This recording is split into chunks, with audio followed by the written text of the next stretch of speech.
अस्सलाम वालेकुम, welcome to my channel. कैसे हैं आप लोग। आज की वीडियो में हम डिस्क्रीट मैथ के अंदर परमुटेशंस का टॉपिक पढ़ने जा रहे हैं। उससे पहले कुछ हमें टर्मिनोलॉजीज़ हैं जिनका पता होना चाहिए। तो सबसे पहले हमें फैक्टोरियल के बारे में पता होना चाहिए कि फैक्टोरियल क्या होता है। ठीक है, बहुत सारे स्टूडेंट्स को पता भी होगा, बड़ा ईजी सा टॉपिक है। फैक्टोरियल जो है ना, उसको हम रिप्रेजेंट कैसे करते हैं, ये आपके कीबोर्ड पे भी सिंबल होता है, जिसे हम इंग्लिश में साइन ऑफ एक्सक्लेमेशन कहते हैं। ठीक है, ये फैक्टोरियल का सिंबल होता है। और कोई भी आपके पास इंटीजर है, फॉर एग्जांपल यहाँ पे वो कह रहे हैं कि आपके पास इंटीजर n है, तो n का फैक्टोरियल जब आपने लिखना है ना, तो आप n के बाद ये वाला साइन लगा देते हैं। इसका मतलब है ये n फैक्टोरियल है। ठीक है, अगर मैं इसको 3 के बाद लगाती हूँ इट मीन्स ये 3 फैक्टोरियल है, मैं 2 के बाद लगाती हूँ इट मीन्स ये 2 फैक्टोरियल है। ठीक है, तो किसी भी इंटीजर के बाद आप ये साइन लगा दें तो इसका मतलब होता है कि आप उस इंटीजर का फैक्टोरियल लेना चाह रहे हो।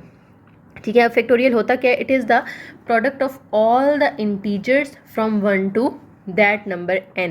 ठीक है, फॉर एग्जांपल ये 3 है ना, तो 3 का जब हमने फैक्टोरियल अगर ओपन करना है ना, तो उसको कैसे ओपन करेंगे, आप प्रोडक्ट ले लेंगे 3 से लेकर 1 तक सारे नंबर्स का, यानी 3 2 1। डॉट का मतलब है मल्टीप्लाई, इन सबको मल्टीप्लाई करना है, तो जो आंसर आ जाएगा 3 2 जार 6 6 1 जार 6, तो ये 3 का फैक्टोरियल है। ठीक है, इसी तरह से अगर मैं कहूँ कि हमने 10 का फैक्टोरियल लेना है, तो आप क्या करेंगे, 10.9.8.7 6 5 4 3 2 1, इन सब को आपने क्या कर देना है, मल्टीप्लाई कर देना है, तो आपके पास 10 का फैक्टोरियल आ जाएगा। ठीक है, तो ये फैक्टोरियल का कॉन्सेप्ट है इजी सा। तो यहाँ से देख के आपको पता चल रहा है कि हर आने वाला नंबर, यानी पहले जो भी नंबर है ना n, वो आप n एज इट इज़ लिखते हैं, फिर उसमें से एक कम कर देते हैं। ठीक है, n इंटू n माइनस 1। अब देखें, फिर उस n में से आप 2 कम कर देते हैं, यानी 2 माइनस कर देते हैं, यानी 10 में से 2 माइनस करें तो 8 आ जाता है। फिर आप उस 10 में से 3 माइनस करोगे, 3 माइनस करेंगे तो 7 आ जाएगा। फिर आप उसमें से 4 माइनस कर देंगे तो 6 आ जाएगा, और इसी तरह से करते जाएंगे जब तक आपके पास 1 नहीं आ जाता। ठीक है, तो अगर इसकी जनरलाइज्ड फॉर्म में लिखना चाहूँ तो n फैक्टोरियल किसके इक्वल होगा, ये वाला पहले हम n एज इट इज़ लिखते हैं, जैसे यहाँ पे 10 और इस 3 को हमने एज इट इज़ लिखा, फिर आप उस n में से 1 माइनस कर देते हो, फिर आप उस n में से 2 माइनस कर देते हो, फिर उस n में से 3 माइनस कर देते हैं, और ये करते जाते हैं। कब तक करते जाते हैं, जब तक आप 1 तक नहीं पहुंच जाते। ठीक है, यानी उसमें बीच में कहीं 3 आएगा, 2 आएगा, 1 आएगा, और फिर आपने वहाँ पे स्टॉप कर देना है। ठीक है, और एक और बात नोट करने वाली है कि हर आने वाला नंबर पिछले से एक कम है। जैसे अगर 10 में से एक कम 9 है, 9 में से एक कम करें तो 8 है, 8 में से एक कम करें तो 7 है, 7 में से 1 आप माइनस कर दें तो 6 है, यानी हर आने वाला नंबर पिछले में से 1 माइनस करके आ रहा है। ठीक है, ये तो इसकी जनरल फॉर्म हो गई। अक्सर जनरल फॉर्म वो पूछ लेते होते हैं। ठीक है, और ये आपने पॉइंट याद रखना है कि जो 0 फैक्टोरियल है ना, वो हमेशा 1 के इक्वल होता है। ठीक है, ये नहीं कि 0 फैक्टोरियल 0 होता है, 0 फैक्टोरियल हमेशा 1 के इक्वल होता है। MCQ के लिए आपने याद रखना है। ठीक हो गया। उसके बाद एक और यहाँ पे कॉन्सेप्ट है कि आप फैक्टोरियल को ना, ज़रूरी नहीं है कि आप 1 तक लेकर जाएं, आप उसको कहीं बीच में भी स्टॉप कर सकते हैं। फॉर एग्जांपल मेरे पास जैसे लिखा हुआ था ऊपर 10 फैक्टोरियल, तो एक तो ये तरीका है कि मैं 10 से उसको 1 तक ओपन कर लूँ। दूसरा ये है कि मैं 10 लिखूँ, ठीक है, डॉट, फिर मैंने 9 लिखना है, फिर मैंने 8 लिखना है। मैं चाहूँ तो इसको 8 पे स्टॉप करके ना इसके आगे फैक्टोरियल लगा दूँ, तो ये गलत नहीं है, ये ठीक है। या मैं इस तरह कर सकती हूँ कि 10 और 9 के बाद ही उसको स्टॉप कर दूँ, या मैं 10.9.8.7 पे उसको स्टॉप कर दूँ, या 6 पे कर दूँ, या 5 पे कर दूँ। कहीं भी बीच में आप उसको स्टॉप कर सकते हैं, लेकिन स्टॉप करने का मतलब ये नहीं है कि बस उसको वहीं पे छोड़ देना, उसके साथ फैक्टोरियल लगा देना। फैक्टोरियल का मतलब है कि अभी भी ये 1 तक जा रहा है, क्योंकि फैक्टोरियल का यही कॉन्सेप्ट है ना कि जिसके साथ फैक्टोरियल लगा होगा वहाँ से लेकर 1 तक सारे नंबर उसके अंदर शामिल होंगे। तो यानी अगर मैंने 8 के साथ फैक्टोरियल लगा दिया, तो इसका मतलब है कि अब 8 से लेकर 1 तक सारे नंबर इसके अंदर शामिल हैं। तो उनको इस तरह से मैं या तो ओपन करके लिख लूँ या इस तरह से क्लोज करके लिख दूँ, बात तो एक ही है ना।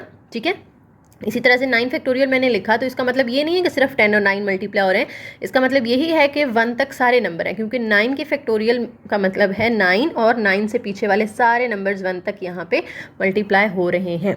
ठीक हो गया।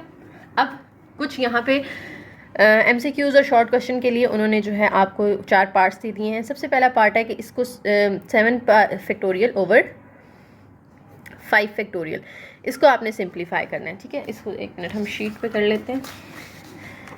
7 फैक्टोरियल ओवर 5 फैक्टोरियल। तो आपने इसको ओपन करना है। अब देखिए 7 को मैं ओपन करूँगी तो मैं लिखूँगी 7.6.5.4.3.2.1, लेकिन मैं चाहूँ तो इसको 5 पे भी स्टॉप कर सकती हूँ क्योंकि नीचे भी 5 है, 5 फैक्टोरियल। तो 5 पे स्टॉप करने का मकसद ये है कि ताकि 5 फैक्टोरियल के साथ कैंसिल हो जाए, फिर ये सिर्फ 2 बचे हैं, इन दोनों को आपस में मल्टीप्लाई कर लें तो आपके पास इसका आंसर आ जाएगा, ठीक है। लेकिन अगर आप यूँ भी करते हैं ना 7 6 5 4 3.2.1, यानी 7 को भी 1 तक ओपन कर लें और नीचे 5 को भी आप 1 तक ओपन कर लें, फिर भी देखें 5 4 3 2 1 ये सारे कैंसिल हो ही जाएंगे, तो यही 2 बचेंगे, ठीक है। तो हमने स्मार्टली वर्क करना है, हमने बहुत ज़्यादा टाइपिंग नहीं करनी, इस तरह का काम हम करेंगे। ओके हो गया। नेक्स्ट एग्जाम्पल है -2 का फैक्टोरियल। तो यहाँ से ये कॉन्सेप्ट याद रखना है कि n हमने क्योंकि डेफिनेशन में भी पढ़ा कि n is a positive integer जिसका आप फैक्टोरियल लेते हो, तो नेगेटिव नंबर का फैक्टोरियल जो है वो एग्जिस्ट नहीं करता, it can not be defined, या आप लिख दें इट इज़ नॉट पॉसिबल, ठीक है। नेगेटिव नंबर का फैक्टोरियल नहीं लिया जा सकता, सिर्फ पॉजिटिव नंबर, पॉजिटिव इंटीजर्स का ही फैक्टोरियल लिया जा सकता है। ओके उसके बाद है जी n+1 factorial over n factorial, n+1 factorial over n factorial. इसको अगर हमने ओपन करना है तो मैंने आपको बताया था ना कि हम जब फैक्टोरियल ओपन करते हैं तो पहले तो ये नंबर हम वैसे ही लिखते हैं, यानी हम n+1 को वैसे ही लिख देंगे, फिर n+1 में से 1 माइनस करके लिखेंगे। जैसे यहाँ पे 7 हमने ऐसे ही लिखा था, फिर 7 में से 1 माइनस करके 6 आया ना, फिर 6 में से 1 माइनस करके 5 आया, इसी तरह से हमने इसको ऐसे ही लिखा, फिर इसमें से हमने 1 माइनस कर देना है। तो देखिए -1 + 1 तो कैंसिल हो जाएगा, तो सिर्फ क्या रह जाएगा n। तो n के फैक्टोरियल पे इसको स्टॉप कर देते हैं क्योंकि नीचे भी n फैक्टोरियल है, तो वो उसके साथ कट हो जाएगा, ठीक है। कटिंग करने के बाद हमारे पास क्या आ गया, n+1 आंसर आ गया। ओके हो गया। लास्ट जो है यहाँ पे वो है n-1 factorial over n+1 factorial, ठीक है। अब इसमें मैं ऊपर वाले को ओपन नहीं करी क्योंकि नीचे वाले को कर रही हूँ, नीचे वाले को करूँगी क्यों, क्योंकि नीचे वाले को ओपन करके ना ऊपर वाली चीज़ बन रही है। जैसे यहाँ पे ऊपर वाले को ओपन किया था तो सेम इसके आगे वैसा नंबर आ गया जो नीचे मौजूद है, तो नीचे वाले को अगर आप ओपन करेंगे तो आपके पास ऐसा नंबर आ जाएगा जो ऊपर मौजूद है, ठीक है। तो ऊपर हम अभी फ़िलहाल ओपन नहीं कर रहे। नीचे देखिए n+1 का फैक्टोरियल है, तो पहले तो n+1 वैसे ही आएगा, फिर n+1 में से 1 माइनस करेंगे तो ये कैंसिल होके n आ जाएगा, फिर उससे अगला नंबर कैसे आएगा, अब n में से 1 माइनस करके आएगा। पॉइंट गेट कर रहे हैं, हर आने वाला नंबर पिछले में से 1 माइनस करके आता है ना, तो n से आगे वाला नंबर n में से 1 माइनस करके आएगा। और यहाँ पे ऊपर सेम आ गया, तो मैं आगे ओपन नहीं कर रही इसको, n-2 n-3 नहीं कर रही, यहीं पे स्टॉप कर रही हूँ ताकि यहाँ पे कैंसिल हो जाए। ऊपर कुछ नहीं है तो 1 रह गया, नीचे n को दोनों के साथ आप चाहें तो मल्टीप्लाई कर सकते हैं, तो ये हमारा आंसर आ जाएगा, ठीक है। इस तरह के आपको जो है वो शॉर्ट क्वेश्चन में भी आ सकते हैं और MCQs में भी आ सकते हैं।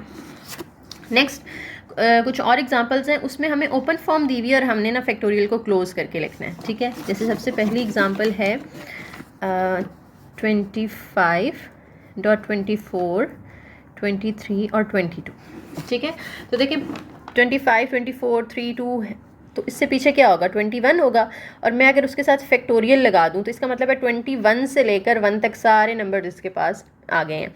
और जो मैंने खुद से चीज़ मल्टीप्लाई की है ऑब्वियसली उसको हमें डिवाइड भी करना पड़ेगा, ऐसे ही तो नहीं हम लिख सकते ना, कुछ खुद से प्लस करते हैं तो माइनस भी करते हैं। अब मैं मल्टीप्लाई कर रही हूँ तो उसको डिवाइड भी करूँगी। अब इसको काट नहीं देना, काटने से तो सेम चीज़ बन जाएगी ना पहले वाली। इस पूरे को क्लोज करके मैं 25 फैक्टोरियल लिख दूँ तो गलत तो नहीं होगा ना, क्योंकि 25 24 23 22 21 इससे पीछे 20 19 18 1 तक सारे नंबर मौजूद हैं, यानी 25 से 1 तक सारे नंबर तरतीब के साथ हमारे पास मौजूद हैं, तो हम उसको क्लोज करके 25 फैक्टोरियल भी कह सकते हैं। और नीचे क्या है 21 फैक्टोरियल, तो ये आपने फैक्टोरियल फॉर्म में लिख दिया, ठीक है। पीछे क्या था फैक्टोरियल फॉर्म दी थी, आपने सिंप्लीफाई करना था। अभी सिंप्लीफाइड फॉर्म दी हुई थी, हमने उसको फैक्टोरियल में कन्वर्ट करना था, ठीक है। नेक्स्ट एग्जाम्पल है n × n-1, उसके बाद n-2 अप टू n-r+1। अब यहाँ पे देखें हमारे पास n-1 n-2, इससे आगे वाला नंबर क्या होगा n-r+1 है ना, तो आगे वाला नंबर कैसे आता है, इसी सेम को लिखते हैं हम और उसमें से 1 माइनस कर देते हैं तो उससे अगला नंबर आ जाता है ना, तो ये कैंसिल हो जाएंगे, तो अगला नंबर क्या होगा n-r का फैक्टोरियल, ठीक है। और जिससे मल्टीप्लाई किया है उसी से आपने डिवाइड कर देना है। जैसे 2 से अगला नंबर क्या था, उससे मल्टीप्लाई और डिवाइड किया, यहाँ पे भी इससे अगला नंबर देखा, उससे मल्टीप्लाई और डिवाइड कर दिया। अब n से लेकर आगे फैक्टोरियल का मतलब है कि 1 तक जाएगा, तो इसको हम n फैक्टोरियल के तौर पे क्लोज कर सकते हैं। और नीचे क्या है, n माइनस r फैक्टोरियल, ये आंसर आ जाएगा आपका। ठीक है, उससे नेक्स्ट एग्जाम्पल है, वो भी इसी तरह से है, बिल्कुल सेम है। ठीक है, आपको देखें n into n minus 1 n minus 2 up to this term दिया हुआ है, और नीचे 1 2 3 और ये इस तरह से दिया हुआ है। अच्छा, इसमें आप क्या करोगे, देखो ऊपर तो यही सेम चीज़ है ना, n इंटू n माइनस 1, अब ऊपर वाला देखें n minus 1 n minus 2 up to n minus r plus 1, और इससे आगे वाली क्या होगी, इसमें से -1 करके आएगी, -1 प्लस 1 कैंसिल हो जाएगा, तो n माइनस r का फैक्टोरियल आ जाएगा। और उस जिससे मल्टीप्लाई किया उससे हमने उसको क्या कर देना है, डिवाइड भी कर देना है। और जो नीचे पहले से लिखी हुई है ना, इसको ज़रा तरतीब से लिख लेना है, ये थोड़ा उन्होंने उलट करके लिखा हुआ है, हम क्योंकि मल्टीप्लाई में हम आगे पीछे कर सकते हैं ना, तो मैं इस r को पहले लिख लेती हूँ, फिर उससे आगे r माइनस 1 लिख लेती हूँ, फिर डॉट्स लगा के 3 2 1 इस तरतीब से लिख लूँ। देखिए r और उससे अगला नंबर, उसमें से 1 माइनस किया, उससे अगला उसमें से 2 माइनस करेंगे, 3 करेंगे, तब तक करते जाएंगे जब तक 1 नहीं आ जाता। इसका मतलब है कि ये r का फैक्टोरियल ओपन हुआ हुआ है यहाँ पे। ठीक है, और ऊपर ये n का फैक्टोरियल है, नीचे एक तो ये n माइनस r का फैक्टोरियल आ गया, और यहाँ पे हमने r का फैक्टोरियल ये पूरा क्लोज कर दिया, तो ये हमारा आंसर आ जाएगा। ठीक है, फैक्टोरियल्स उम्मीद है आपको समझ आ गए होंगे। उसके बाद हैं जी काउंटिंग फार्मूलाज, कि आपके पास अगर n डिस्टिंक्ट एलिमेंट्स हैं, n डिफरेंट एलिमेंट्स हैं, और आपने उसमें से कुछ एलिमेंट्स चूज़ करने हैं इन डिफरेंट वेज। ठीक है, जैसे हमने पीछे कॉम्बिनेट्रिक्स पढ़ा था ना, उसी से मिलता जुलता टॉपिक है, और आप कितने तरीके से जो है वो चूज़ कर सकते हो उसको। ठीक है, n पॉसिबल हैं, और उनमें से जितने चूज़ करने हैं वो क्या हैं, k हैं। अब आपके पास 4 तरह के ऑप्शन हैं यहाँ पे। ठीक है, आप पहले देखते हो कि हमने जो चीज़ सेलेक्ट करनी है उसमें क्या रिपीटिशन अलाउड है। जैसे हमने कल पिछले लेक्चर में भी एग्जांपल्स की थी कि कुछ नंबर्स में रिपीटिशन अलाउड थी, कुछ में नहीं थी। ठीक है, तो वही कॉन्सेप्ट आपने यहाँ पे रखना है, कुछ में रिपीटिशन अलाउ नहीं है। ठीक है, कुछ में ऑर्डर मैटर करता है, कुछ में ऑर्डर मैटर नहीं करता। फॉर एग्जाम्पल, आपने एक 3 लेटर्स को यूज़ करते हुए एक वर्ड बनाना है। ठीक है, अब उसमें मैं अगर A लिख लेती हूँ, तो देखिए मैंने रिपीट कर दिया ना, तो इसका मतलब है यहाँ पे रिपीटिशन कर दी हमने। तो हमने पहले देखना है कि रिपीटिशन अलाउ है या नहीं है। ठीक है, तो रिपीटिशन से ये वो चीज़ मुराद है, और ऑर्डर से क्या चीज़ मुराद है कि A अगर मैं इसको BA कर दूँ तो ये एक नई चीज़ कंसिडर हो। ठीक है, A डिफरेंट चीज़ हो और BA जो है वो कुछ डिफरेंट हो, तो इसका मतलब है कि ऑर्डर मैटर करता है। लेकिन अगर ये दोनों डिफरेंट नहीं है, आप कहते हैं दोनों में है तो AB, तो इसका मतलब है कि वहाँ पे ऑर्डर मैटर नहीं करता। ठीक है, अब यहाँ से आपने MCQs के लिए ये चीज़ें याद रखनी है कि अगर ऑर्डर भी मैटर करता है और रिपीटिशन भी अलाउ है, तो आप कौन सा कॉन्सेप्ट यूज़ करोगे, के सैम्पल का। ये क्या होता है, ये हम अभी आगे डिटेल से पढ़ते हैं, के सैम्पल किसे कहते हैं। अगर ऑर्डर मैटर करता है लेकिन रिपीटिशन अलाउ नहीं है आपको, तो वहाँ पर हम के परमुटेशंस यूज़ करते हैं। ठीक है, लेकिन अगर ऑर्डर मैटर नहीं करता और रिपीटिशन अलाउ है तो फिर आप सिलेक्शंस यूज़ करते हो, और ऑर्डर मैटर नहीं करता और रिपीटिशन भी अलाउ नहीं है तो फिर वहाँ पे आप कॉम्बिनेशंस अलाउ करते हो, यूज़ करते हो। ठीक है, अभी इस लेक्चर के अंदर ना हमने ये 2 पढ़ने हैं, के सैम्पल और के परमुटेशन, बाकी दोनों हम नेक्स्ट लेक्चर के अंदर पढ़ेंगे। तो सबसे पहले हम के सैम्पल की डेफिनेशन देख लेते हैं। के sample of a set of n elements is a choice of k elements taken from the set of n elements। वही चीज़ जो मैंने ऊपर बताई थी कि n आपको गिवन है और उसमें से आपने जो सेलेक्ट करने हैं वो कितने हैं, k हैं, तो वहाँ पे आप फिर k सैम्पल जो है वो यूज़ करोगे। लेकिन साथ में बता दिया कि ऑर्डर जो है वो मैटर करता हो और एलिमेंट्स जो है वो रिपीट हो सकते हो। ठीक है, एलिमेंट्स रिपीट हो सकते हो। अच्छा, एक बात यहाँ पे गौर करने वाली है कि अगर एलिमेंट्स को रिपीट किया जा सकता है, फॉर एग्जांपल हमारे पास 3 ही लेटर्स हैं ABC, और आपने इसमें से सिर्फ 2 यूज़ करने हैं एट अ टाइम। ठीक है, तो n की वैल्यू 3 हो जाएगी और k की वैल्यू क्या हो जाएगी, 2 हो जाएगी। लेकिन k जो है ना वो हमेशा ज़रूरी नहीं है कि n से छोटा हो। k सैम्पल के केस में मैं सिर्फ किसकी बात कर रही हूँ, k सैम्पल की बात कर रही हूँ कि k ज़रूरी नहीं है कि हमेशा n से छोटा हो, क्योंकि हो सकता है कि मैं A B C यूज़ कर लूँ। ठीक है, तो देखिए ना, मैंने लिए तो उन्हीं 3 में से हैं, लेकिन ये तो 1 2 3 4 5 6 हो गए, यूज़ मैंने कितने कर लिए, 6 कर लिए यहाँ पे। तो ज़रूरी नहीं है कि k हमेशा n से छोटा हो, क्योंकि जब रिपीटेशन अलाउ हो जाती है तो आप नंबर जितनी दफ़ा मर्जी रिपीट करवा लो। हाँ, अगर रिपीटेशन अलाउ ना होती फिर हम कहते हैं कि हमेशा k n से छोटा होगा, लेकिन जब रिपीटेशन अलाउ हो गई तो अब k n से ज़रूरी नहीं है कि छोटा हो, वो उससे बड़ा भी हो सकता है। It is independent of n, ये बात आपने याद रखनी है, ठीक है। अब इसका फॉर्मूला क्या होता है, जैसे पीछे आपको एग्जांपल्स याद होंगी, लास्ट लेक्चर में हमने की थी इस तरह से ना, हम मल्टीप्लाई कर रहे होते थे कि यहाँ पे कितनी चॉइसेस हैं, यहाँ पे कितनी चॉइसेस हैं, यहाँ पे कितनी चॉइसेस हैं। वही सेम काम यहाँ पे करना है आपने कि आपके पास n जो है वो हमारे पास एलिमेंट्स हैं, ठीक है, और आपने फॉर एग्जांपल 3 जगह पे उसको फिल करना है। कोई भी कोड वर्ड हो सकता है, कुछ भी हो सकता है, हम अभी आगे एग्जांपल्स करेंगे, ठीक है। तो आपके पास यहाँ पे भी n ऑप्शंस हैं, यहाँ पे भी n ऑप्शंस हैं, यहाँ पे भी n ऑप्शंस हैं, तो आप इन तीनों को मल्टीप्लाई करोगे और n की पावर 3 कर दोगे, ठीक है। और या अगर ये 2 जगह पे होता तो हम फिर n की पावर 2 कर देते, जैसे हमने पीछे एक एग्जांपल की थी ना 26 × 26 वाली, तो हम 26 की पावर 2 कर रहे थे, लेकिन 3 जगह पे आ गया था तो उसकी पावर 3 कर रहे थे। तो यहाँ पे जो जनरल फार्मूला होगा ना k सैंपल का जनरल फार्मूला वो n पावर k होगा, यानी टोटल n, और जितनी दफ़ा आपने उसको यूज़ करना है, 3 दफ़ा करना है तो पावर में 3 आ जाएगा, 2 दफ़ा करना है तो पावर में 2 आ जाएगा, ठीक है।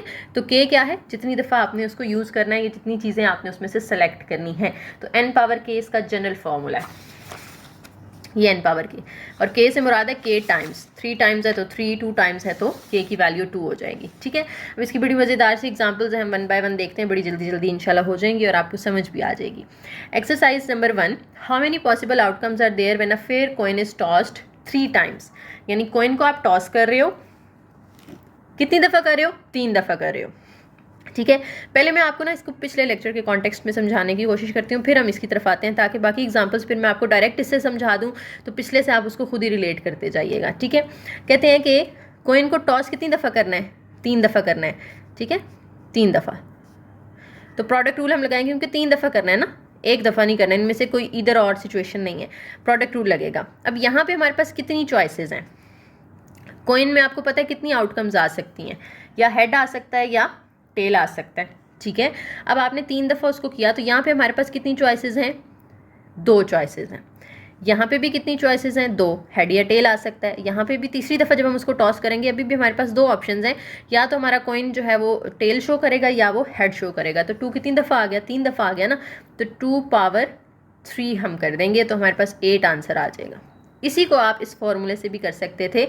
आउटकम्स देखें ना, हमारे पास कितनी होंगी कॉइन की, 2 आउटकम्स होंगी, तो हम यहाँ पे लिखेंगे 2, और k जो है वो क्या है, k टाइम्स, तो आप कितनी दफ़ा कर रहे हो, 3 टाइम्स कर रहे हो, तो पावर में जो है वो क्या आ जाएगा, k की जगह पे 3, जो n पावर k फार्मूला है ये टाइम्स होता है कि कितनी दफ़ा वो चीज़ आप कर रहे हैं।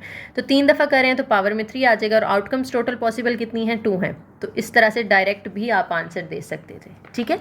तो आप इसको प्रोडक्ट रूल से कर लें या फिर इस तरह से, क्योंकि प्रोडक्ट रूल की ही सिंप्लीफाइड फॉर्म है ना ये, तो आप दोनों तरीके से सॉल्व कर सकते हो। अब मैं आगे जो एग्जांपल्स करूंगी ना वो मैं डायरेक्ट n पावर k वाले मेथड से करूंगी, तो इंशाल्लाह आपको समझ आती जाएंगी साथ साथ, ठीक है। तो वो नीचे उन्होंने बता भी दिया कि जब आपने वो 8 पॉसिबल आउटकम्स हैं तो वो किस तरह आएंगी, या तो तीनों हेड आ जाएंगे तीनों दफ़ा, या पहली 2 दफ़ा हेड और तीसरी दफ़ा टेल आ जाएगा, या पहले हेड फिर टेल फिर हेड आ जाएगा। इस तरह से करके 8 ऑप्शन आपके पास बन जाते हैं, ठीक है। उसके बाद कहते हैं जी, suppose repetition of digits is permitted, यानी रिपीटेशन अलाउ है, तो इसका मतलब है कि सैंपल की बात हो रही है, ठीक है।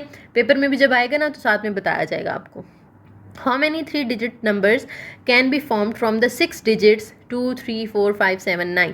तो देखिए हमारे पास नंबर कितने हैं, 6, और आपने चूज़ कितने करने हैं, 3 एट अ टाइम। तो हम क्या करेंगे, 6 पावर 3, क्योंकि n पावर k होता है ना फॉर्मूला, तो आप 6 पावर 3 कर दोगे। या दूसरा, जैसे मैंने पीछे आपको बताया कि हमने क्योंकि 3 डिजिट का नंबर बनाना है ना, इस तरह, तो यहाँ पे भी 6 ऑप्शन है हमारे पास कि इन 6 में से कोई भी आ सकता है, यहाँ पे भी इन 6 में से कोई भी आ सकता है, यहाँ पे भी इन 6 में से कोई भी आ सकता है। तो 6 3 दफ़ा लिख लें इस तरह से, या आप इस तरह से कर लें, 6 पावर 3 का फॉर्मूला यूज़ कर लें, तो आपके पास आंसर आ जाएगा।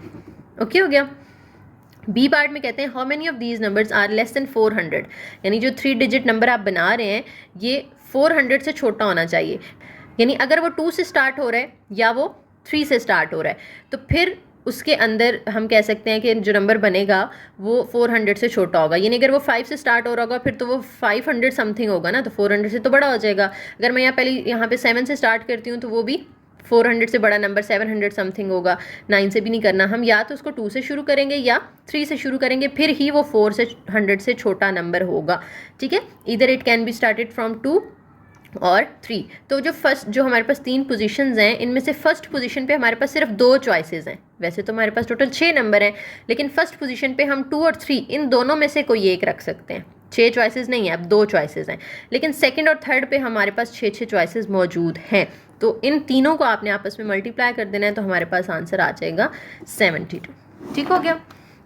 उसके बाद कहते हैं हाउ मेनी आर इवन, कितने इवन नंबर्स हैं।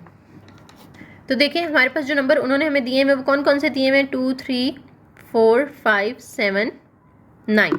तो इनमें से कौन कौन से नंबर हैं जो अगर हम यहाँ पे लिखें तो इवन आएगा हमारा नंबर, क्योंकि हमने इवन नंबर जब देखना होता है, फॉर एग्जांपल ये इवन है या नहीं, तो हम एंड वाला नंबर देखते हैं ना कि वो अगर 2 के टेबल में आता है तो वो इवन होगा, ठीक है। फॉर एग्जांपल यहाँ पे 8 भी आ रहा होता है तो हम कहते हैं 8 2 के टेबल में आता है, so it is an even number, ठीक है। तो यहाँ पे देखें या तो मैं ये 2 या ये 4, इन दोनों में से कोई यहाँ रखूँगी तो हमारा नंबर इवन हो जाएगा। यानी यहाँ पे हमारे पास सिर्फ 2 चॉइसेस हैं, या तो 2 रख सकते हैं या 4 रख सकते हैं, लेकिन शुरू में दोनों के पास 6 चॉइसेस मौजूद हैं, यहाँ जो मर्जी नंबर आ जाए। तो 6 6 आर 36, 36 2 आर 72, यहाँ पे भी 72 आंसर आपके पास आ जाएगा। 72 डिजिट्स बन सकते हैं इवन, ठीक है।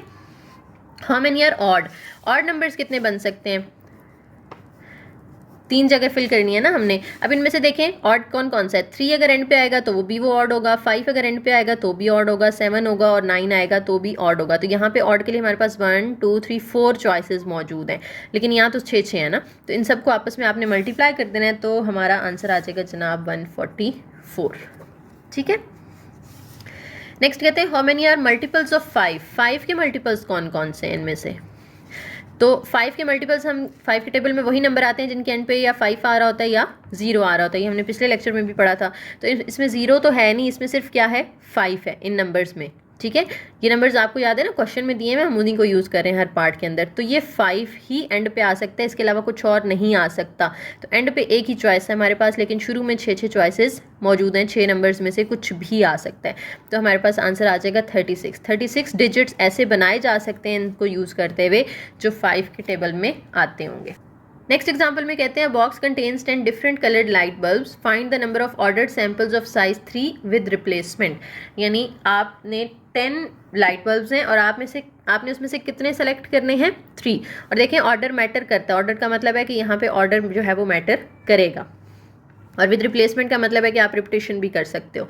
अच्छा, अब यहाँ पे फिर के सैंपल यूज़ करना होगा हमें। के सैंपल के अंदर हम देखेंगे कितने टोटल ऑप्शंस हैं, 3 है, सॉरी 10 है, तो यहाँ पे 10 आ जाएगा, ठीक है। n की वैल्यू क्या हो जाएगी 10, और n की पावर में k आता है, तो 3 हमने वहाँ से चूज़ करने हैं साइज़ 3 के। तो हमारे पास जो है वो पावर इसकी क्या आ जाएगी 3, k की जगह पे 3, तो 10 पावर 3 करेंगे तो हमारे पास 1000 आंसर आ जाएगा। बड़े सिंपल से छोटे छोटे सवाल हैं। उसके बाद कहते हैं a multiple choice test contain 10 questions, there are 4 possible answers for each question. यानी मल्टीपल चॉइस हैं और 10 MCQs हैं और हर MCQ के 4 ऑप्शंस हैं। How many ways can a student answer the question on the test if every question is answered. यानी अगर वो हर क्वेश्चन का आंसर करता है, 10 के 10 सवालों का आंसर करता है, ठीक है, तो वो कितने तरीके से आंसर कर सकता है। अब यहाँ पे आप कंफ्यूज होंगे कि हमने 10 पावर 4 करना है या 4 पावर 10 करना है, क्योंकि 10 क्वेश्चंस हैं और 4 उसके ऑप्शंस हैं, ठीक है। तो उसके लिए आप क्या करोगे, आप इस तरह से लिख लोगे कि देखो हमने 10 सवालों के जवाब देने हैं ना, तो 10 जगह पे इस तरह से हमें कुछ ना कुछ लिखना है, ठीक है। 1 2 3 4 5 6 7 8 और ये 9 और ये 10, ठीक है।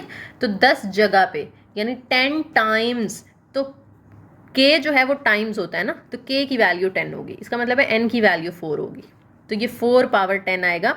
यानी यहाँ पे भी उसके पास 4 ऑप्शंस हैं कि वो ABCD में से कुछ भी लिख सकता है, यहाँ पे भी वो ABCD में से कुछ भी चूज़ कर सकता है, यहाँ पे भी थर्ड क्वेश्चन में भी उसके पास 4 चॉइसेस हैं, फोर्थ में भी 4 चॉइसेस हैं। करते करते 4 को हम 10 दफ़ा लिखेंगे, इसलिए 4 पावर 10 आ जाएगा। समझ आ गई। 4 पावर 10 करेंगे तो हमारे पास आंसर है 1048576। क्लियर। इसी का बी पार्ट है, कहते हैं how many ways can a student answer the question on the test if the student can leave answer blank. यानी ऊपर क्या था कि उसने 10 के 10 सवाल जो है वो उनका कोई ना कोई ऑप्शन सेलेक्ट करना है, लेकिन बी पार्ट में वो कह रहे हैं वो चाहे तो किसी को ब्लैंक भी छोड़ सकता है, यानी चारों में से कोई भी ऑप्शन यूज़ ना करे। अब देखिए उसके पास 4 ऑप्शन तो ना हुए, अब उसके पास 5 ऑप्शन हो गए हैं। ये वो या तो ए सेलेक्ट कर सकता है, या वो ऑप्शन बी सेलेक्ट कर सकता है, या सी कर सकता है, या डी कर सकता है, या वो उसको खाली भी छोड़ सकता है। तो टोटल ऑप्शंस क्या हैं उसके पास, अब 5 हो गए, 1 2 3 4 5, कि वो इन 5 में से कोई काम करेगा, या ए सेलेक्ट करेगा, या बी, या सी, या डी, या वो कुछ भी सेलेक्ट नहीं करेगा। तो अब ये 4 ऑप्शंस नहीं है, अब उसके पास हर क्वेश्चन में 5 पॉसिबिलिटीज़ हैं कि वो इन 5 में से कोई एक काम करे। तो 5 हम 10 दफ़ा यूज़ करेंगे तो वो आ जाएगा 5 पावर 10। 5 पावर 10 करेंगे तो 9 7 6 5 6 2 5 आंसर आ जाएगा। ठीक है, समझ आ गई। अब यहाँ पे हमारा के सैम्पल्स का टॉपिक ख़त्म होता है और के परमुटेशन का टॉपिक शुरू हो जाता है। ये ज़्यादा इंपॉर्टेंट है, इसमें से मोस्टली क्वेश्चंस आते होते हैं। ठीक है, परमुटेशन के अंदर वही डेफिनेशन में बात आ जाएगी, n एलिमेंट्स हैं और उसमें से के जो है वो आपने सेलेक्ट करने हैं, और यहाँ पे रिपीटिशन जो है वो अलाउ नहीं होती। ऑर्डर मैटर करता है लेकिन रिपीटिशन अलाउ नहीं होती। ये बातें याद रखनी है आपने, ये MCQ में वो पूछते होते हैं। ठीक है, अब देखें, अब रिपीटिशन तो अलाउ नहीं है, तो यहाँ पे इसका मतलब है कि जो के है वो n से हमेशा छोटा होगा या उसके इक्वल हो सकता है। जैसे पीछे मैंने आपको एग्जांपल दी थी ना कि अगर ए बी सी है तो मैं A B B C C use करूँगी, तो देखें के तो ज़्यादा हो गया, 6 हो गए। लेकिन यहाँ पे ये नहीं है क्योंकि हम रिपीट नहीं कर सकते। हमने इनमें से अगर कोई नंबर उठाना है तो वो एक ही दफ़ा उठाना है, उसको एक से ज़्यादा दफ़ा यूज़ नहीं करना। इसका मतलब है के या तो 3 हो सकता है कि हम तीनों उठा लें, या वो 2 होगा या वो 1 होगा, यानी के इससे n से या तो छोटा होगा या फिर उसके बराबर होगा। और परमुटेशन को हम लिखते किस तरह से हैं, 2 तरीके हमारे पास लिखने के। एक इस तरह से p इंटू एन कॉमा के, यानी परमुटेशन ऑफ एन एंड के। ठीक है, या आप जो उसको एन पी के लिख सकते हो।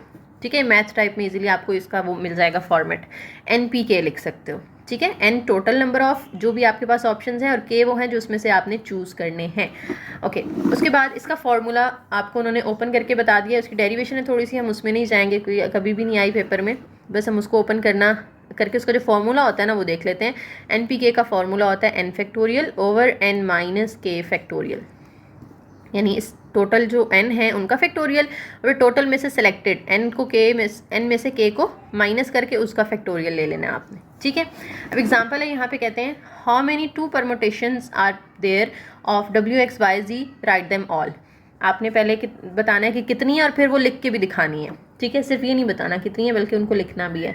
तो कहते हैं how many 2 permutations of the WXYZ, तो टोटल कितने हमारे पास 4 है, और हम एट अ टाइम कितने यूज़ कर सकते हैं 2, या वो 2 परमुटेशन कह रहे हैं तो इसका मतलब है के की वैल्यू 2 है। अगर वो फॉर एग्जांपल 3 परमुटेशंस कहते हैं तो के की वैल्यू 3 होती।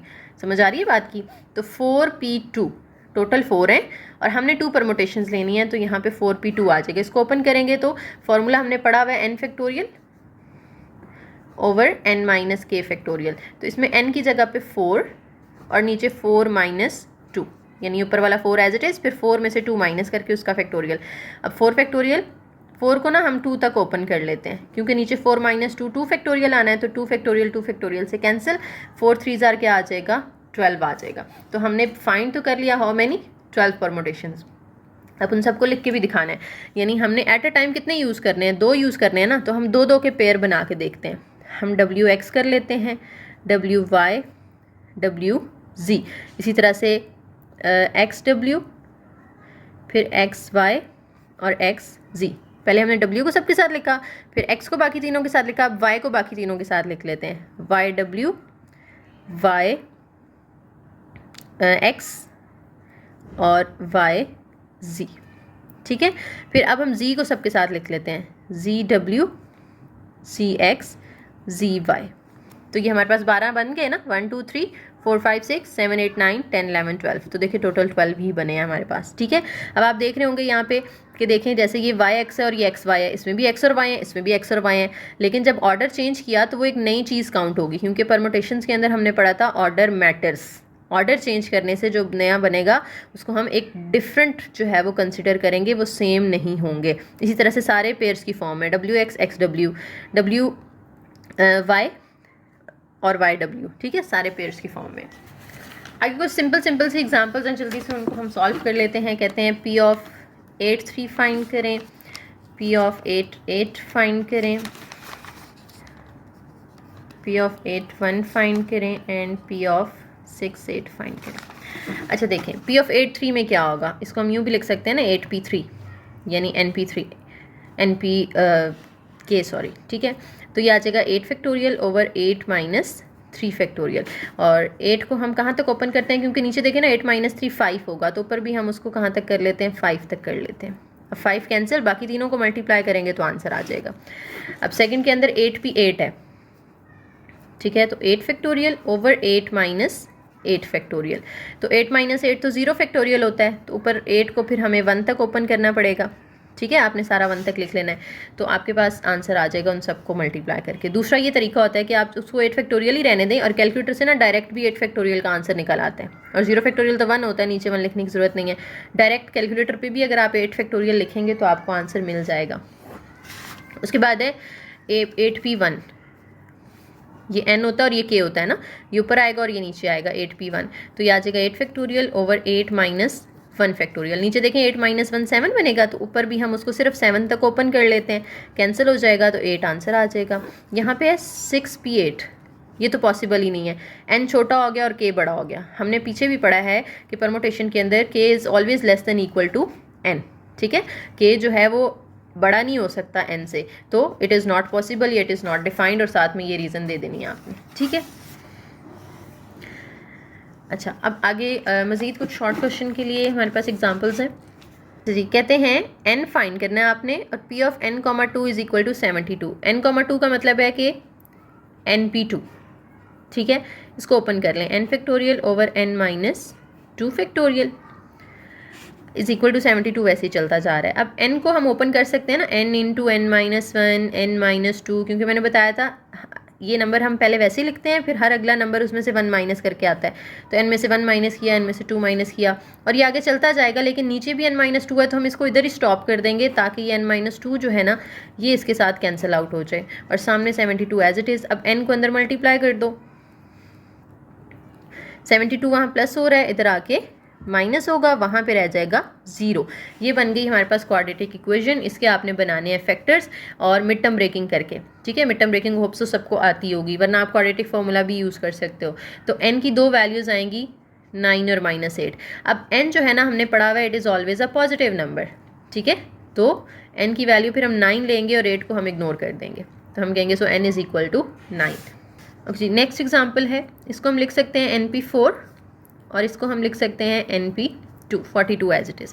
इसको ओपन कर लें, n factorial over n minus 4 का फैक्टोरियल, 42 एज इट इज़। इसको लिख सकते हैं n factorial over n minus 2 का फैक्टोरियल। इसको ओपन कर लें, ऊपर n को n into n minus 1 n minus 2 n minus 3 n minus 4, और नीचे भी n माइनस 4 है, इसलिए मैंने ऊपर 4 पे स्टॉप कर दिया। अब ये दोनों कैंसिल हो जाएंगे और इधर जो है वो 42 एज इट इज़। यहाँ पे देखें n को अगर मैं ओपन करती हूँ तो n into n minus 1 into n minus 2 तक ओपन करूँगी ताकि 2 कैंसिल हो जाए और n इंटू n माइनस 1 रह जाएगा, ठीक है। अब वो वहाँ पे क्या हो रहा है, प्लस हो रहा है ना, सॉरी n और n माइनस 1 मल्टीप्लाई हो रहा है। इधर आएगा तो डिवाइड होगा, तो n भी कैंसिल हो जाएगा और n माइनस 1 भी कैंसिल हो जाएगा। सिर्फ क्या रह जाएगा, n माइनस 2 n माइनस 3, और उधर रह जाएगा हमारे पास 42, ठीक है। यहाँ से समझ आइए, ओपन करके ऊपर नीचे कटिंग की, फिर ये दोनों जो यहाँ मल्टीप्लाई हो रहे थे वो इधर आके डिवाइड होंगे, तो इनके साथ कैंसिल हो जाएंगे। तो ये दो ब्रैकेट्स रह जाएंगी, यहाँ पे 42 रह जाएगा। इन दोनों को मल्टीप्लाई कर दें, 42 यहाँ आके माइनस हो जाएगा, तो ये अगेन हमारे पास बन जाएगी क्वाड्रेटिक इक्वेशन। और क्वाड्रेटिक इक्वेशन को फिर आप क्या कर लोगे, ये 36 आ जाएगा। क्वाड्रेटिक इक्वेशन को फिर आप मिड टर्म ब्रेकिंग करेंगे, n की अगेन दो वैल्यूज़ आ जाएंगी, लेकिन हम माइनस वाली इग्नोर करेंगे और कहेंगे n इज़ इक्वल टू 9, ठीक है, क्योंकि n is always a positive number. अच्छा जी, नेक्स्ट क्वेश्चन के अंदर आपने इस इक्वेशन को यूज़ करते हुए n फाइंड करना है, और वो कहते हैं n is greater than equal to 3, यानी n जो है वो इससे बड़ा आना चाहिए, ठीक है। n फाइंड नहीं करना, सॉरी, प्रूफ करना है। इसको प्रूफ करने का मतलब है इस साइड का आंसर अलग से निकलेगा, इसका अलग से निकलेगा, दोनों का आंसर सेम होना चाहिए, ठीक है। इसको कहीं भी यूज़ नहीं करना है, सिर्फ उन्होंने वैसे डोमेन बताई हुई है, क्योंकि अगर यहाँ पे 3 से बड़ा होगा ना, अगर 3 से छोटा पुट करेंगे तो वो क्या होगा कि अगर यहाँ से फॉर एग्जाम्पल 2 पुट करते हैं तो n तो छोटा नहीं हो सकता ना k से, इसलिए वो कह रहे हैं कि n इज़ ग्रेटर देन 3, यानी k से बड़ा होगा। बाकी इसको हमने यूज़ कहीं भी नहीं करना। इसको ओपन कर लेते हैं, n plus 1 factorial over n plus 1 minus 3 factorial, ये n की जगह पे है ना, तो ऊपर वाला और कॉमा के बाद वाला k होता है, तो उस n में से हम k को माइनस करते हैं, तो n+1 में से 3 माइनस होगा, माइनस इसको हम np3 लिख सकते हैं, तो ये आ जाएगा n factorial over n-3 factorial. अभी मैं सिर्फ इसकी लेफ्ट हैंड साइड कर रही हूँ, राइट हैंड को हम ज़रा बाद में देखते हैं। अब देखें ये n+1 है, तो इससे आगे वाला क्या होगा, n+1 है ना, तो n+1 में से हम -1 करेंगे तो नेक्स्ट आ जाएगा, -1 + 1 से कैंसिल हो जाएगा, तो यहाँ पे n आ जाएगा, फिर n से आगे वाला क्या होगा, n-2 होगा, और मैं यहीं पे स्टॉप कर रही हूँ क्योंकि नीचे वाला भी हमारा n-2 बनेगा। देखें n और +1 -3 करें तो -2 आ जाता है। अब ये दोनों हो गए कैंसिल। यहाँ पे हम n को कहाँ तक ओपन करेंगे, n-1, n-2 और n-3, यहाँ पे हम स्टॉप कर देंगे क्योंकि नीचे भी n-3 है, तो ये कैंसिल आउट हो जाएगा। ठीक है, अब माइनस है दरमियान में, और देखें इसमें दोनों में n आ रहा है, तो हम n कॉमन ले सकते हैं। सॉरी, मैंने यहाँ n-1 नहीं लिखा, n के बाद n-1 आएगा, फिर n-2 आएगा। ठीक है, अब देखिए दोनों में n भी कॉमन आ रहा है और n-1 भी कॉमन आ रहा है, तो हम n इंटू n-1 कॉमन निकाल लेते हैं। अंदर क्या बचेगा, यहाँ पे n+1 रह जाएगा, और ये दोनों तो हमने बाहर निकाल लिए, फिर ये वाला माइनस, और ये दोनों हमने बाहर निकाल लिए, तो सिर्फ ये रह जाएगा, लेकिन बाहर माइनस है जिसकी वजह से इसका साइन चेंज हो जाएगा, ये n+2 हो जाएगा। अब n इंटू n-1, यहाँ पे देखो n और n कैंसिल, 2 + 1 क्या आ गया, 3, तो ये बन गई 3n into n-1 left hand side. इसी तरह से हमने इसकी निकालनी है right hand side. Right hand side में 3 एज इट इज़, इसको np2 लिख सकते हैं, यानी n factorial over n-2 factorial. अब n को ओपन कर लें आगे, n into n-1 into n-2 का फैक्टोरियल, ये दोनों कैंसिल हो जाएंगे, यानी 3 के साथ अंदर सिर्फ क्या रह गया, n into n-1, 3n into n-1, और यही तो हमारी लेफ्ट हैंड साइड आई थी ना, लेफ्ट हैंड साइड भी यही थी, राइट भी यही आ गई, तो आपने कह देना है left hand side is equal to right hand side. So proved. ठीक है जी। नेक्स्ट एग्जाम्पल है हमारे पास, how many ways can 5 of the letters of the word algorithm be selected and written in a row, यानी आपके पास total algorithm में कितने लेटर्स हैं, 1 2 3 4 5 6 7 8 9। ठीक है, तो n की वैल्यू यहाँ पे क्या हो जाएगी, 9, और आपने सेलेक्ट कितने करने हैं, उसमें से 5 करने हैं, तो k जो है वो क्या हो जाएगा, 5 हो जाएगा। तो जब आप इसकी वो फिर परमुटेशन लेंगे तो आप लेंगे 9p5, क्योंकि npk होता है, उसको ओपन कर लें, 9 फैक्टोरियल ओवर 9 - 5 फैक्टोरियल। 9 को फिर आप 4 फैक्टोरियल तक ओपन करेंगे क्योंकि नीचे भी 4 आएगा, कैंसिल करके जो बाकी बचेंगे मल्टीप्लाई कर लेना है, तो आंसर आ जाएगा। ठीक है, होप सो अब आप ये खुद कर लेंगे, हमने बड़ा पीछे फॉर्मूला खोल लिया है बार बार, अब खुद आप इसको ओपन कर सकते हैं। नेक्स्ट कहते हैं, how many ways can 5 of the letters be word algorithm be selected written in a row if the first 2 letters must be th, यानी 5 सेलेक्ट तो करने हैं, लेकिन पहले 2 उन्होंने खुद ही बता दिए हैं। इसका मतलब है अब हमने 5 नहीं करने, अब हमने कितने करने हैं, 3 करने हैं, और ये जो TH हैं ये भी यहाँ से हम निकाल देंगे क्योंकि ये ऑलरेडी सेलेक्ट हो चुके हैं, तो जो बाकी रह गए हैं उनमें से हमने 3 करने हैं। वैसे तो हमने 5 करने थे, दोबारा सुन लें, वैसे हमने इन सब में से 5 करने थे, 9 में से 5 करने थे, लेकिन 2 हम ये निकाल देंगे क्योंकि ये 2 ऑलरेडी सेलेक्ट कर लिए गए हैं। अब हमने 5 नहीं करने, अब हमने 3 करने हैं, इन 2 को निकाल दें, और 9 में से भी अब हमने इन 2 को निकाल देना है क्योंकि अब बाकी जो 7 है ना, उन 7 में से हमने 3 करने हैं, तो अब जो परमुटेशन लगेगी वो 7p3 लगेगी। ठीक है, 7 फैक्टोरियल ओवर 7 - 3 फैक्टोरियल, और फिर इसको ओपन कर लेना आपने। ओके, हो गया। नेक्स्ट कहते हैं, find number of ways that a party of 7 person can arrange themselves in a row of 7 chairs. 7 लोग हैं और उन्होंने 7 चेयर्स पे बैठना है, तो 7p7 फाइंड कर लेंगे। ठीक है, सिंपल सा आपने इसको ओपन कर लेना है, इसका 7 फैक्टोरियल निकाल के भी लिख सकते हैं आप। उसके बाद कहते हैं, अ debating team consists of 3 boys and 2 girls. Find the number n of the ways they can sit in a row if the boys and girls are each to sit together. यानी 3 लड़के और 1 लड़कियों की कमेटी बनानी है हमने। ठीक है, टीम बनानी है। आपने बताना है कि कितने तरीक़ों से वो टीम बनाई जा सकती है, जबकि वो कह रहे हैं कि बॉयज़ और गर्ल्स को इकट्ठा बैठना है। फॉर एग्जांपल यहाँ पे एक बॉय अगर बैठ गया ना, तो उसके साथ सारे बॉयज़ पहले बैठ जाएंगे, फिर गर्ल्स बैठेंगी दोनों। 3 बॉयज़ और 2 गर्ल्स बोला है ना उन्होंने। या वो कह रहे हैं कि अगर पहले एक गर्ल बैठ गई है तो पहले सारी गर्ल्स बैठ जाएं, दोनों बैठ जाएं, उसके बाद बॉयज़ को बिठाया जाए। ठीक है, ये बात उन्होंने की है कि boys and girls are each to sit together. ऐसा नहीं हो सकता कि हम एक बॉय को बिठा के एक गर्ल को बिठा दें, फिर एक बॉय को एक गर्ल, यानी बॉयज़ जो हैं वो इकट्ठे आएँ सारे एक जगह पे और गर्ल्स एक जगह पे। वो इस तरह की अरेंजमेंट भी हो सकती है, वो इस तरह की अरेंजमेंट भी हो सकती है। अब देखें बॉयज़ हैं कितने हमारे पास, कहते हैं 3 बॉयज़ हैं और 2 गर्ल्स हैं और वो सारे यूज़ करने हैं, टोटल नहीं उन्होंने बताया कि 3 बॉयज़ हैं और तीनों यूज़ करने हैं। तो बॉयज़ की जब हम निकालेंगे number of ways of selecting boys, number of ways of selecting boys, तो वो 3p3 निकालेंगे, ठीक है।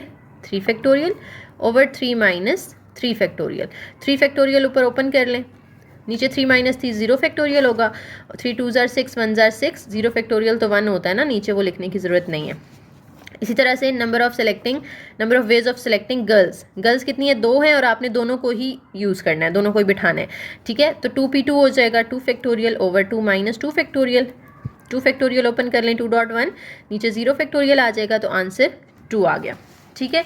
अब हमने एक और चीज़ भी करनी है। अच्छा, ये बात समझ आई है 6 क्या है ये, यानी इस तरीके से फॉर एग्जांपल मैं पहले लड़के को B1, दूसरे को B2 और तीसरे को B3 कह देती हूँ। हो सकता है आप उसको यूँ सेलेक्ट कर लो, हो सकता है आप B1 के बाद B3 को बिठा दो फिर B2 को बिठा दो, ठीक है, या पहले B3 को बिठा दो फिर B1 को और फिर B2 को। इस तरह की 6 अरेंजमेंट्स बनेंगी, उनकी आपस में इधर ही रखना है तीनों को, लेकिन आपस में अरेंजमेंट्स बना रहे हैं। गर्ल्स के भी इधर ही रखना है, लेकिन आपस में उनकी अरेंजमेंट है कि या पहले G1 को बिठा दो और बाद में G2 को, या G2 को पहले बिठा दो और G1 को बाद में बिठा दो। समझ आ रही है। लेकिन ये हम एक की बात करें ना, हमने तो उनको 2 जगह पे यूज़ करना है, तो हमें अलग से वो भी यूज़ देखना पड़ेगा कि नंबर ऑफ वेज ऑफ, यानी every row consist of boy and girl which is 2 factorial, यानी हर में बॉयज़ भी हैं और गर्ल्स भी हैं। या हो सकता है आप पहले बॉयज़ को और बाद में गर्ल्स को बिठा लो, या हो सकता है पहले गर्ल्स को और बाद में बॉयज़ को बिठा लो, ठीक है। ये अरेंजमेंट बना लो। ये तो कितनी अरेंजमेंट्स है, 2 है ना, तो यहाँ पे भी हम 2p2 करेंगे, एक और परमोटेशन फाइंड करेंगे, ठीक है। कि एक तो हमने बॉयज़ की आपस में अरेंजमेंट और गर्ल्स की आपस में अरेंजमेंट देखी, अब उनकी भी टोटल अरेंजमेंट भी देखनी है कि पहले गर्ल्स आएंगी या बॉयज़ आएंगे, वो भी 2p2 हमने निकालनी है, क्योंकि 2 रोज़ है ना। तो ये आ जाएगा 2 factorial over 2 minus 2 factorial. Again इसका आंसर हमारे पास आ जाएगा 2। अब ये जो आए हैं ना, इन सब को आपस में क्या कर देना है, मल्टीप्लाई कर देना है। तो हमारे पास 6 2 12, 12 2 24 जो है वो तरीके हैं जिनसे हम वो टीम सेलेक्ट कर सकते हैं, ठीक है। तो ये चीज़ से कंफ्यूज नहीं होना, ये क्या है, ये वाली 2 चीज़ें हैं कि ये जो 2 आप अरेंजमेंट्स बना रहे हैं ना, वो भी आपने इसके साथ मल्टीप्लाई करनी है, ठीक है। ये तो बॉयज़ और गर्ल्स की आपस में थी ना। नेक्स्ट एग्जाम्पल है, find number n of ways that 5 large books, 4 medium size books and 3 small books can be placed on a shelf so that all books of same size are together. बिल्कुल इसके जैसी example है कि large books कितनी है, 5 है, ठीक है। और वो पांचों की पहले आपस में अरेंजमेंट निकालेंगे। जैसे हमने यहाँ पे 3 बॉयज़ थे तो तीनों की आपस में अरेंजमेंट चेक की कि किस तरह बिठाया जा सकता है, ठीक है। यहाँ पे वो कह रहे हैं कि अगर आप पहले लार्ज बुक रखते हो ना एक, तो पहले सारी लार्ज फिर रख लेनी है आपने, बीच में कोई शॉर्ट नहीं रखनी या मीडियम साइज़ की नहीं रखनी, ठीक है। तो पहले हम उनकी आपस में अरेंजमेंट रखते हैं, पहले L1 रखेंगे, फिर L2, फिर हम हो सकता है L5 रख दें, फिर L4 रख दें, ठीक है। तो आपस में अरेंजमेंट उनकी हमने इस तरह से निकाल के देख लेनी है,